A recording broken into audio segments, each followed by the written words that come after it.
Hi all. I'd been asked about how to actually maintain your carbon filters.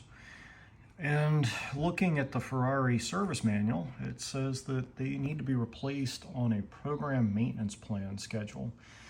Now, the carbon charcoal filter moves in between model year of car. It appears up to about model year 2000. It's actually in the passenger side rear fender on a US-based car.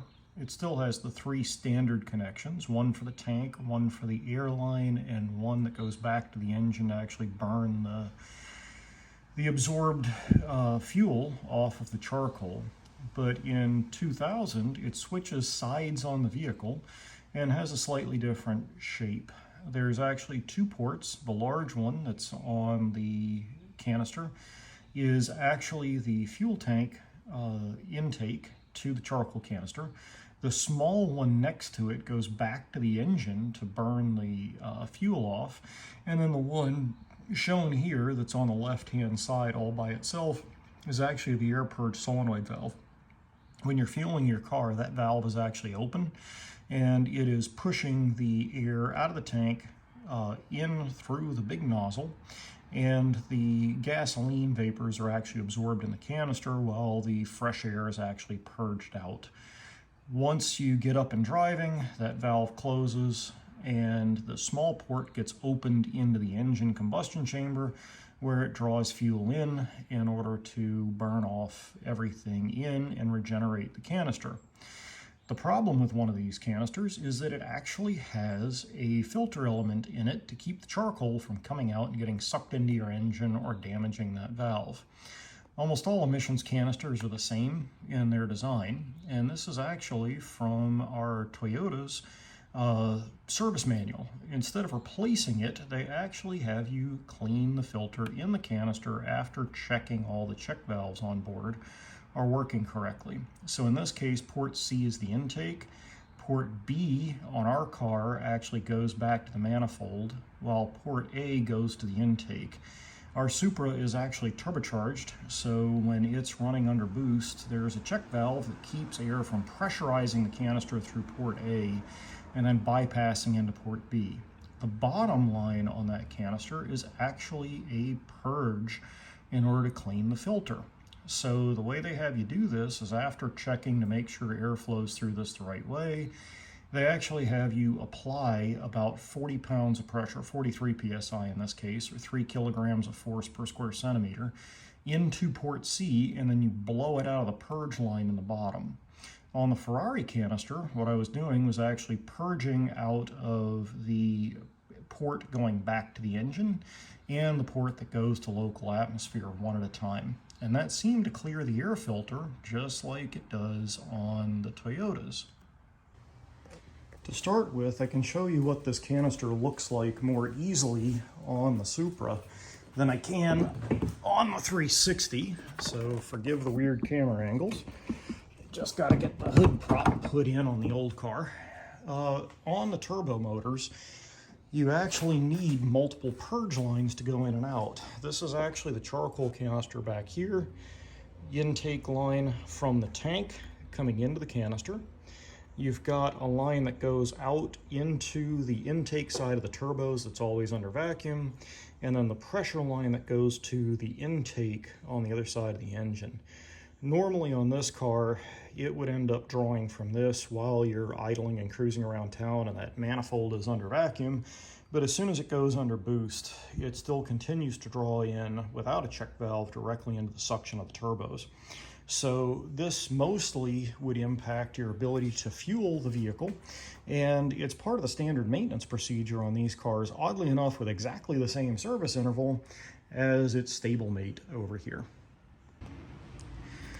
Now on the 360, ours is a 2002 era vehicle, so you've got the standard spot, there goes the F1 pump again, you've got the standard spot to open up the rear deck lid.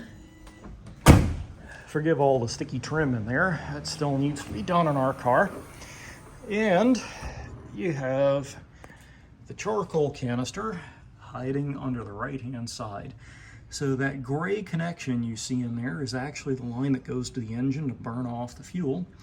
The black line to its right with a yellow dot on it is the line that comes in from the fuel tank. And then behind that, you can just barely see it back here. Let's see if I can get my hand in there and you can still see. There's the actual, whoops, it's not wanting to focus now. There's the purge valve line that goes to let the fresh air out during fueling. So what I'm going to do is you'll notice on either side of those things, like on that gray connector, you've got a little push pin right here on both sides. You can rotate them so you can see them more easily. And you squeeze those push pins, and then I tend to lever underneath using a plastic trim tool. That way these all slide up and pop off. In order to make this a bit easier, in order to purge into this line and block those off, that to keep from accidentally blowing charcoal all over the rear of the car if the filters failed, I'll end up running vent hoses right out the back onto the ground and then end up hooking up my compressor. So I'm going to go grab the hoses that I've got laying on the ground and start putting a few things together. I'll probably just show you what the end result looks like. Now, as far as hoses go, I tend to keep a box of them around, partly because that turbocharged car generates a tremendous amount of heat in the engine bay, a lot like the 360s motor. And what I found is over about 15 to 20 years, those lines tend to harden up and fail. More modern silicon lines have much better heat resistance, which is great when you've got to get your hands through a lot of little tiny places. You don't want to do it a whole lot of times. So what I'm going to do is measure some of these hoses, and I'll give you guys an idea of what the sizing is that fits on each one of those nipples as we go through it. No surprise, these trim removal tools, although not that expensive, are worth their weight in gold when you're trying to reach into a narrow spot and you've only got room for one hand. So you can see where I've now popped up the tank line, the vent return, and all the way in the back there, if it'll focus, you can see the nipple is free for the air purge line. So now what I need to do is go ahead and hook up the right size hoses and run them out so that I've got easier access to run the compressor. I know this probably looks really strange now, but what we've got is a 10 millimeter hose, about a meter length, about 3 foot for those of us in the States, that's connected up to the port that would normally feed back to the engine. You've got about a 2 foot section sitting here of 12 millimeter line that's sitting on the port going from the tank into the charcoal canister, and then the remainder of about a 3 foot section, about 2.5 foot, a 12 millimeter line that goes over to the main air port that comes out while you're filling the tank. So what I tend to do with this is I'm going to run my compressor over here, and it's going to be loud, which is why I'm talking right now, and I'll run 40 psi of air into this port, and then I will block off one of these 2 ports with my thumb to purge out of the other one. The other nice thing is, by doing this, is if you do get any charcoal out or any fuel that comes out, it ends up on the ground, not all over the paintwork in the engine bay, just to make your life a little easier on cleanup. The other thing to keep in mind with this too is that you don't necessarily need silicone hose, but there's a bunch of spots online, whether that be Amazon or others, that can actually supply you this hose for not much money. Again, all I'm using is a cheap little air compressor, and in order to set this thing up, what I ended up doing was putting a blow nozzle on the end of my hose here, which runs up to the reel and then over into the nozzle. What I'm going to do is actually run the nozzle at full rate, flowing out, and I'm going to set the pressure on the regulator to be 40 psi before I take the hose over to the back of the car. Now, before you end up getting started, if you want to prove that it is your charcoal canister that's causing an issue, you can actually blow into this short hose that goes into the intake of the canister from the tank with your mouth. You should be able to blow through the canister very, very, very easily. If you cannot, the canister is plugged, and that's why your fuel filler is shutting off. It takes very little pressure to trigger those things. So let me go get this set up, and then I can show you how to run through this little run. As you can see on the regulator, the air isn't flowing right now, and the pressure is about 55 psi. As soon as I start flowing air, the pressure drops down to 40, which is about what you want to maintain. Granted, 40 psi on that regulator does not mean you're getting 40 psi into the tank. You're getting 40 psi to the back of the gun head. That's one of the reasons I've got that little rubber reducer on the end, so it makes a good tight seal. Now this is likely going to take two hands, so I might have to enlist my 12-year-old to help hold the camera for a minute. But what I'm going to do is blow into that port, and then I'm going to block each one of these and just alternate back and forth for a few minutes just to make sure we've got the canister fully purged clear. Okay, now my son's holding the phone for me. I'm going to pick up the line that goes back over to the purge valve, the air purge valve, leaving the valve that goes to the engine open, or the hose that goes to the engine open. Fit the blow nozzle in, and I'm going to start running it. So you'll probably hear the air compressor kick off, which will be loud. So I'm right now just blowing out of that other hose, and you can hear out of this nozzle, if you hold it up to your ear, it's blowing out very easily right now through here. So I tend to blow for about 3 minutes to 5 minutes, which means the compressor will run several times during this cycle. I'll then switch over to the other nozzle, or the other opening, and purge out of that one for a moment.